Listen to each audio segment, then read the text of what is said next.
Assalamualaikum warahmatullahi wabarakatuh. Kembali lagi bersama saya Ahmad Harun Batubara. Kali ini saya akan memaparkan tugas saya terhadap calon guru penggerak pada modul 1.4.A.6.1 Refleksi terbimbing budaya positif. Kali ini saya akan memaparkan terhadap budaya positif. Ada beberapa hal, petunjuk atau soal yang harus diselesaikan. Yang mana terdiri dari soal ini adalah yang pertama, sejauh mana pemahaman Anda tentang konsep-konsep inti yang telah Anda pelajari di modul ini, yaitu disiplin positif, posisi kontrol guru, kebutuhan dasar manusia, keyakinan kelas, dan segitiga restitusi. Adakah hal-hal yang menarik untuk Anda dan di luar dugaan? Oke, sahabat semua, sebagai calon guru penggerak, saya akan memaparkan terhadap tugas saya ini. Yang pertama, disiplin positif. Disiplin positif ini adalah menanamkan motivasi untuk menjadi orang yang mereka inginkan dan menghargai diri sendiri dengan nilai-nilai yang mereka percaya tanpa terpengaruh adanya hukuman atau hadiah, sehingga terpengaruh pada motivasi intrinsik yang berdampak jangka panjang. Jadi di sini disiplin positif ini, kita membuat disiplin ini agar nantinya anak tersebut atau peserta didik kita tidak terpengaruh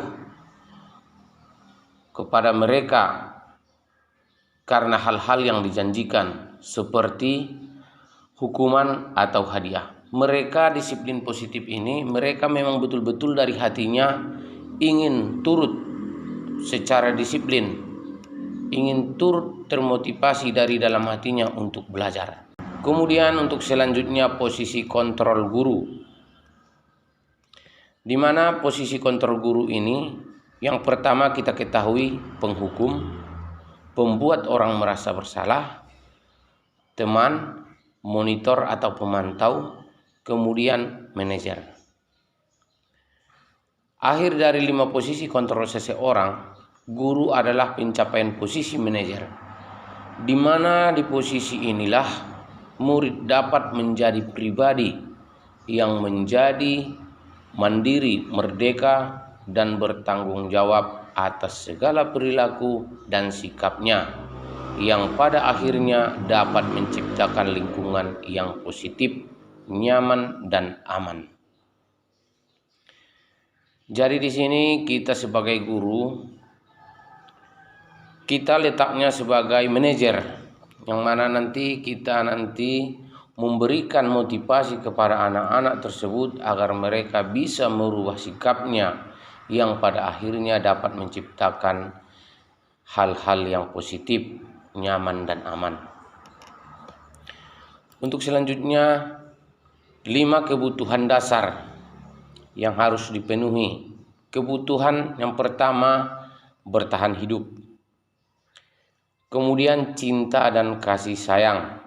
Selanjutnya penguasaan. Kemudian kebebasan. Dan selanjutnya kesenangan.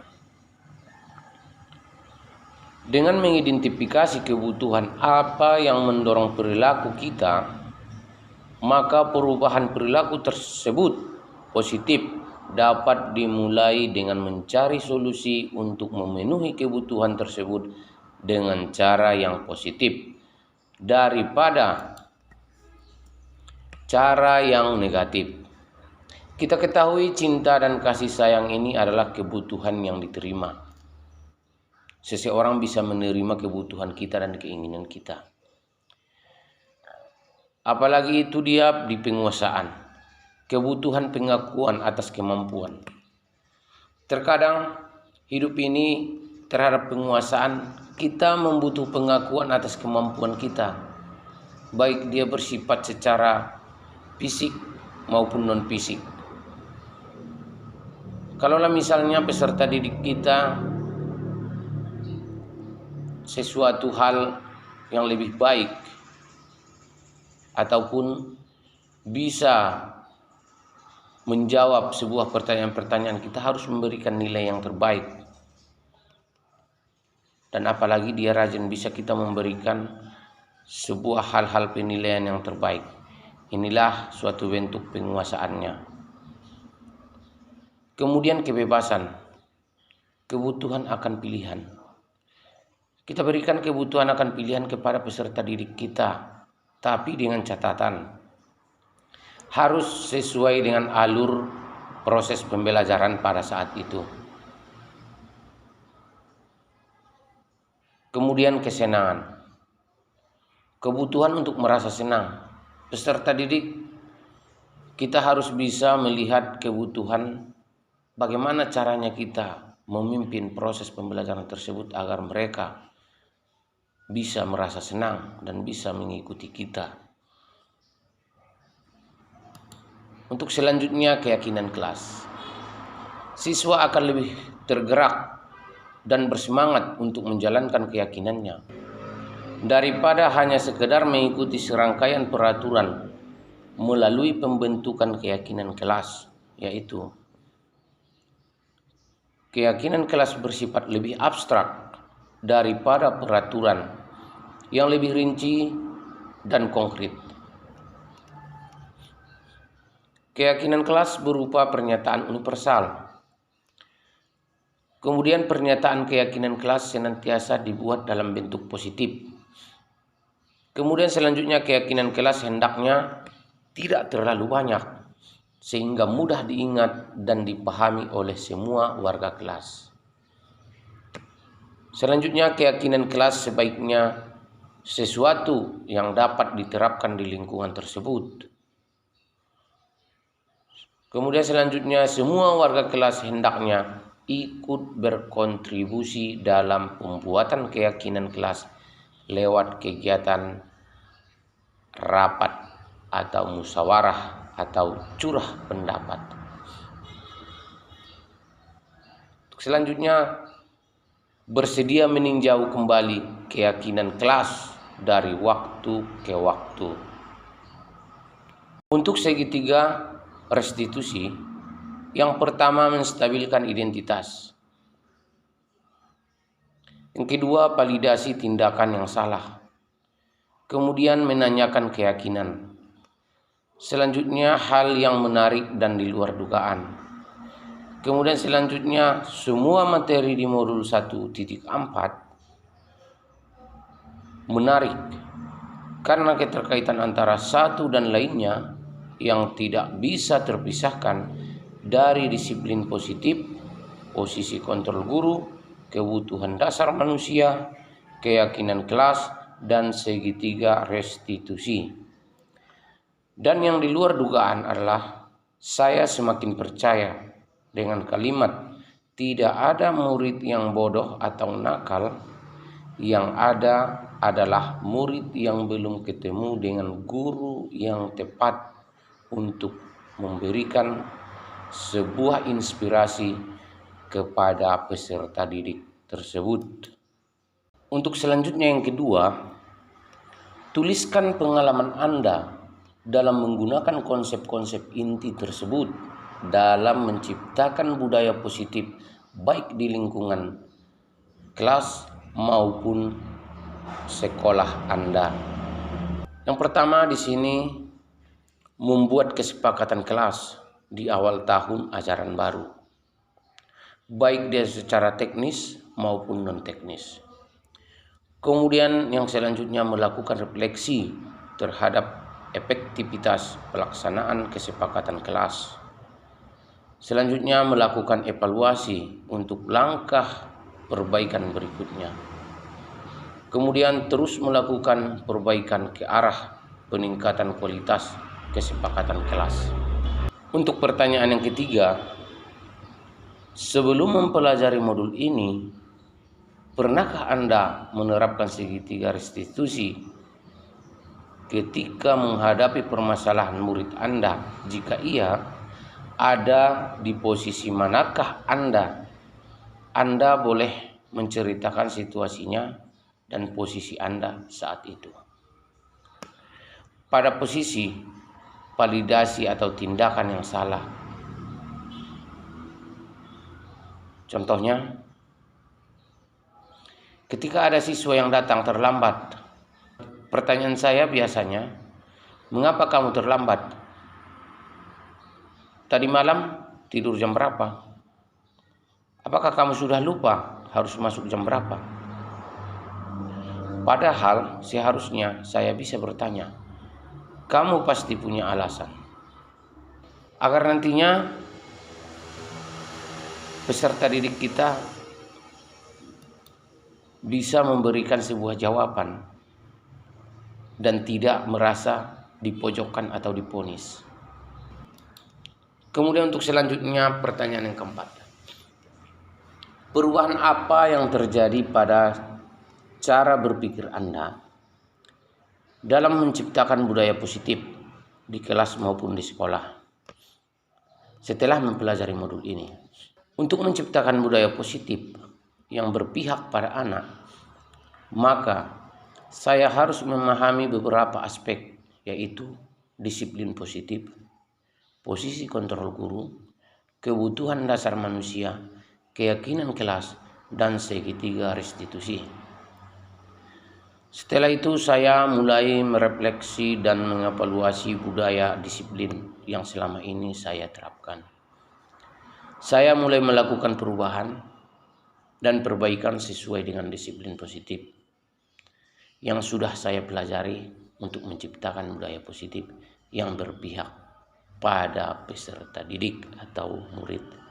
Untuk selanjutnya pertanyaan yang kelima, seberapa penting mempelajari topik modul ini bagi Anda sebagai seorang individu dan Anda sebagai seorang pemimpin pembelajaran?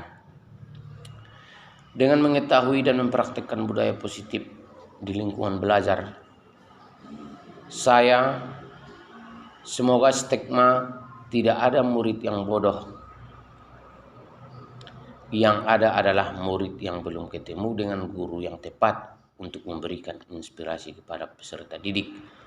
Setelah mempelajari topik modul ini 1.4 mengenai budaya positif, kita harus bisa memahami peserta didik dan bisa memberikan suatu arahan atau inspirasi agar energi positif yang berada pada peserta didik kita bisa menanggapi dan menerima dan memahami agar nantinya suatu inspirasi atau motivasi yang kita berikan kepada peserta didik bisa mengalami perubahan secara positif dan mereka bisa menerimanya dan melaksanakannya untuk bekal mereka nantinya setelah bersosial dengan masyarakat. Kemudian untuk pertanyaan yang selanjutnya yang keenam, apa yang Anda bisa lakukan untuk membuat dampak perbedaan di lingkungan Anda setelah Anda mempelajari modul ini?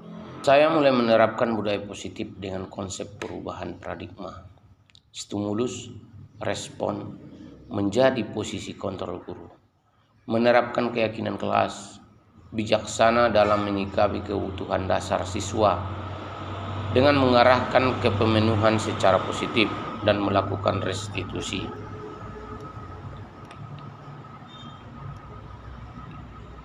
Untuk pertanyaan yang selanjutnya, selain konsep-konsep tersebut, adakah hal-hal yang lain menurut Anda penting untuk dipelajari dalam proses menciptakan budaya positif baik di lingkungan kelas maupun di sekolah?